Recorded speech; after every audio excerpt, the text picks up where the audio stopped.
No team from the SEC should be in the college playoffs. Whoa, bro. What? Not one team should be in the college playoffs. The Let's go. We had to hop on real quick. College football playoff is about to get the final four selections in. You probably saw the short where I talked about my four, but Dub and I got to rap about this a little more because this is getting pretty crazy based on yesterday's games. So, if you're always in tune with college football, you know what went down. We had a Pac-12 championship on Friday night. Fireworks went off. Washington beat Oregon for the second time this season, ultimately eliminating Oregon from playoff contention. Washington, as an undefeated Pac 12 champion last year, the Pac 12 is now a lock to get into the college football playoff. Maybe. I want to say Washington should be around the 2 or 3 slot when we hear who's final today. We also had yesterday the Big Ten championship, Michigan and Iowa. Michigan dominated over Iowa in that game. I think that moves Michigan into the number one slot. But after that, it gets murky. Dub, what are your thoughts on who should be in those first four slots? Well, I'm gonna tell you right now. I doubted Michigan. I thought that Iowa was going to spark the upset, but that didn't happen. But I digress. I don't want to talk about that. As you can see, I'm getting some cardio in, so if I'm breathing heavy, I apologize because we had to get on this breaking news. Listen, audience, no team from the SEC should be in the college playoffs. Whoa, bro. What? Not one team should be in the college playoffs. Dub, you losing Right me now, here, man. You losing me. number First you said Iowa was going to beat bro, Michigan, and I told you. They yeah, I said they won't come within 3 touchdowns. I give you that. So okay, here we go. Now you're saying nobody from the SEC? What? No, The no. the best the best conference in college football? You go. Nobody gets in? Here's my top four. Number one, Michigan. I Number agree. two, Washington. Both undefeated teams. I agree. Number three, FSU. Hold Un- on, time out. So you putting undefeated FSU who is going to be playing with a backup yep, quarterback who yep, won the ACC, yep, probably the weakest conference out of the Power Five yep. this year in college football. Definitely, I'm going to definitively say that the weakest conference out of the Power Five Mm-hmm. this year in college football. A down year for Clemson. What we would say is a pretty on brand year for Carolina, but I thought they would do a little better with Drake May at the helm.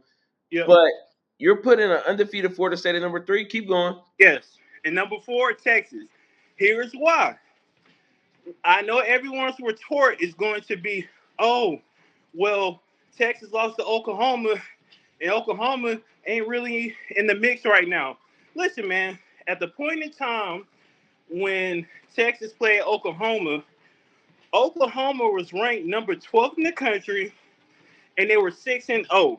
Okay, But Texas. bro, that doesn't matter when you look at the scheme of and that was the Red River rivalry. So I'll give you this. That was the Red River rivalry, and rivalry games have a different precedent than losing, just regular season games. Absolutely, However, this same Oklahoma team lost to Kansas, and Kansas put up 38 points on that Oklahoma team. that's fine. So that kind of, not to mention Texas star running back has went down with a torn ACL. So they don't have the same pieces, but I will say I don't totally disagree with you about Texas. For me, I'm gonna go through my four and since we're Let here. me wrap this up real quick. Okay. And then my biggest thing is Alabama shouldn't be in the top four at all because they lost. If they lost to Texas, if Alabama gets in the top four and Texas doesn't, guys, we know what this is. But okay, let's listen to this Favorite though. They at this lost they lost to Texas the first game of the season. don't matter. When They when no, when you lose matters. When you lose matters, which is why Georgia is on the hot seat because they lost yesterday. That's the last thing in the committee's mind.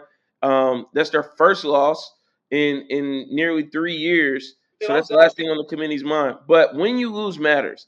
Alabama lost the first game of the season. It was at home, but you have to look at the body of work. They beat a very good Ole Miss team. An Ole Miss team that, if it were in the ACC, Get it would out. probably Pac-12 would be undefeated and would be a conference champion. They Absolutely. lost.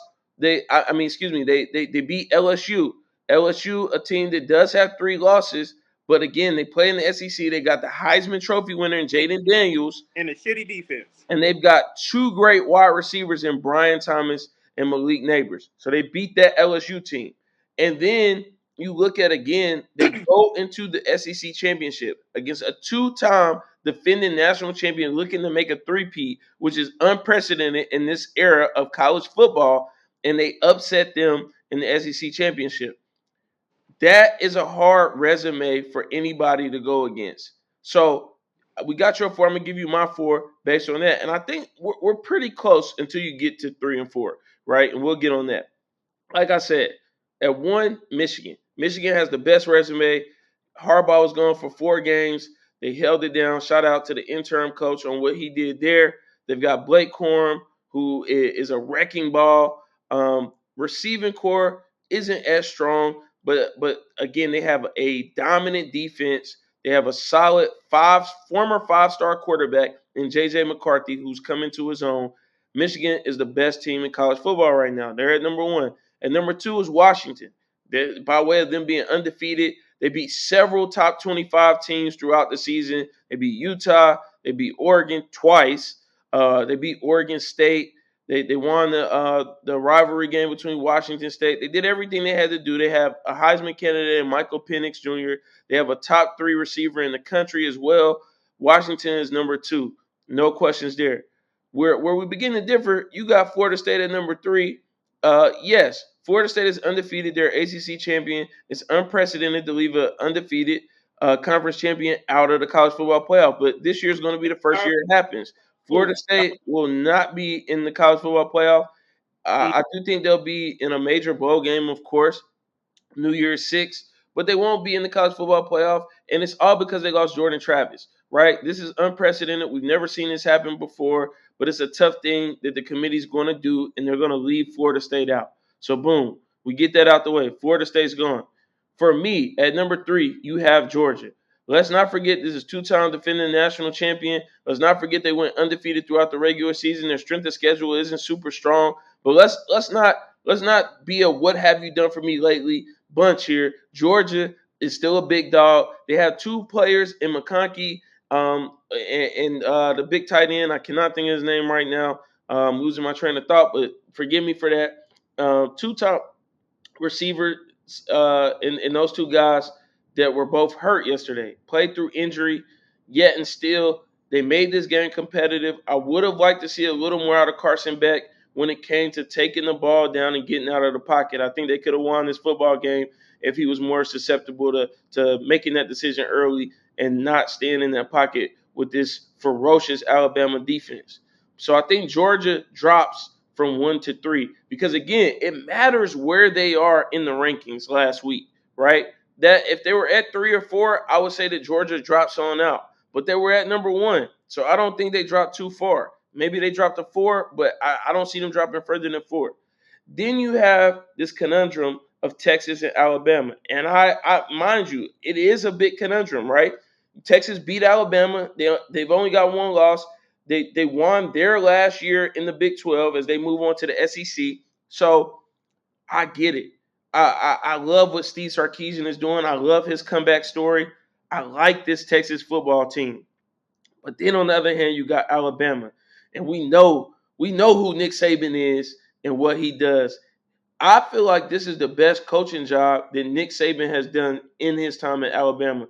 This was a team that, if not course corrected, if they didn't figure it out, if they didn't get Jalen Milroe on the right page, they could have lost 3 or 4 games, right? We saw the Auburn game, the heroics that came there on 4th down, 31 yards to go. Last play of the game, they win that game against Auburn.